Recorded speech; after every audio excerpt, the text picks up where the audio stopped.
علی سیدنا و مولانا محمد وعلی آلہ و بسم اللہ الرحمن الرحیم۔ اب یہ تھے اللہ کے نبی ایوب علیہ السلام، اتنی بڑی آزمائش میں پورے اترے۔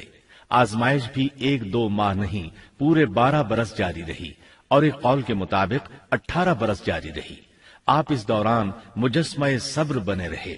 آپ نے کبھی کسی سے شکوہ تک نہ کیا، یہاں تک کہ کبھی زوجہ محترمہ سے بھی شکوہ نہ کیا۔ سال ہا سال اسی حالت پر گزر گئے۔ ایک بار آپ کی بیوی نے عرض کرنے کی ذرا ہمت کی اور کہا، آپ اللہ کے رسول ہیں، اگر اللہ کے حضور دعا کریں تو وہ آپ کی بیماری کو ختم فرما دیں گے، آپ کی حالت کو بدل دیں گے۔ بیوی صاحبہ کے یہ کہنے کے باوجود آپ نے بیماری کے ختم ہونے کی دعا نہ کی، نہ یہ کہا یا اللہ مجھے رزق کی فراوانی عطا فرما، بس رضائے الہی پر راضی رہے، تقدیر الہی پر خوش رہے۔ آپ نے بیوی سے فرمایا، ذرا بتاؤ تو ہم کتنا عرصہ خوشحالی اور فراوانی میں رہے ہیں، کتنا عرصہ ہم ناز و نعمت میں رہے ہیں؟ انہوں نے جواب دیا، 80 سال۔ یہ سن کر آپ نے فرمایا، مجھے اللہ تعالیٰ سے دعا کرتے حیا آتی ہے، جتنا عرصہ خوشحالی میں رہا اتنا عرصہ بیماری اور تنگ دستی میں نہیں گزرا، اس لیے میں ابھی یہ دعا نہیں کروں گا کہ وہ مجھے شفا عطا کر دے یا میری اس حالت کو بدل دے، وافر رزق عطا کرے، جب تک مجھ پر 80 سال نہ گزر جائیں۔ جس طرح میں 80 سال ناز و نعمت کی بہاریں دیکھتا رہا، اسی طرح 80 سال تک میں اسی حالت پر صبر کا دامن تھامے رہوں گا، تندرستی کا سوال نہیں کروں گا۔ آپ کے اس جواب پر بیوی صاحبہ مایوس ہو گئیں، اس لیے کہ انہیں تو بیماری کے ختم ہونے کی اور اچھے دنوں کے دوبارہ آنے کی امید تھی۔ آپ کی بات سن کر وہ بولیں، تب یہ آزمائش کی گھڑی کب ختم ہوگی؟ چونکہ اس بات سے اللہ تعالیٰ کی ناشکری ہوتی تھی، اس لیے ایوب علیہ السلام ناراض ہو گئے۔ انہوں نے اللہ کے نام کی قسم کھائی کہ اگر اللہ تعالیٰ نے مجھے شفا عطا فرمائی تو میں انہیں 100 کوڑے ماروں گا۔ دوسری طرف نوبت یہاں تک پہنچی کہ لوگوں نے آپ کی بیوی صاحبہ کو کام دینے سے انکار کرنا شروع کر دیا۔ ان کا خیال تھا کہیں ان کے شوہر کی بیماری انہیں بھی نہ لگ جائے۔ وہ سمجھتے تھے کہ ایوب علیہ السلام کی بیماری چھوت کی ہے، لہٰذا یہ بیماری ان کی بیوی کے واسطے سے انہیں بھی لگ سکتی ہے۔ جب معاملہ یہاں تک پہنچ گیا تب آپ نے ایک چھوٹی سی بات کہی، اس میں بھی کوئی واضح دعا نہیں تھی، جبکہ اس وقت سے بڑھ کر دعا کے لیے کون سا وقت ہو سکتا تھا؟ آپ کی اس بات کو اللہ تعالیٰ نے قرآن مجید میں بیان فرمایا ہے۔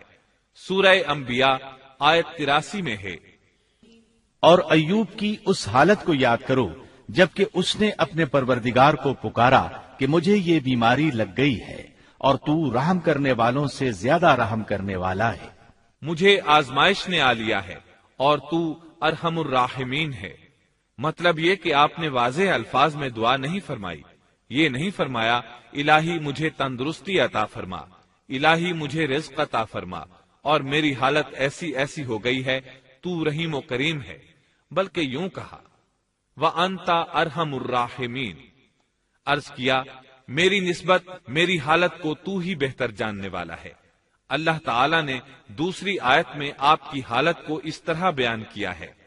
سورہ صاد آیت 41 میں اللہ تعالیٰ فرماتے ہیں، اور ہمارے بندے ایوب کا بھی ذکر کر جبکہ اس نے اپنے رب کو پکارا کہ مجھے شیطان نے رنج اور دکھ پہنچایا ہے۔ گویا آپ نے اس بیماری اور مصیبت کو اللہ تعالیٰ کی طرف منسوب نہیں فرمایا، بلکہ اللہ تعالیٰ کو اس سے مبرہ و پاک ٹھہرایا اور اسے شیطان کی طرف منسوب کیا۔ یوں نہیں کہا اللہ تو نے مجھے مصیبت میں ڈال دیا، بلکہ اس کو غیر اللہ یعنی شیطان کی جانب منسوب کیا۔ حدیث میں بھی اسی طرح آتا ہے، والشر لیس الیک، برائی تیری طرف سے نہیں ہے۔ اللہ تعالیٰ نے آپ کی التجا کو اسی لمحے شرف قبولیت سے نوازا۔ کتنے ہی موقع ایسے آئے تھے کہ اس سے قبل بھی آپ دعا کر سکتے تھے اور وہ قبول ہو جاتی، لیکن آپ نے صبر کا دامن تھامے رکھا۔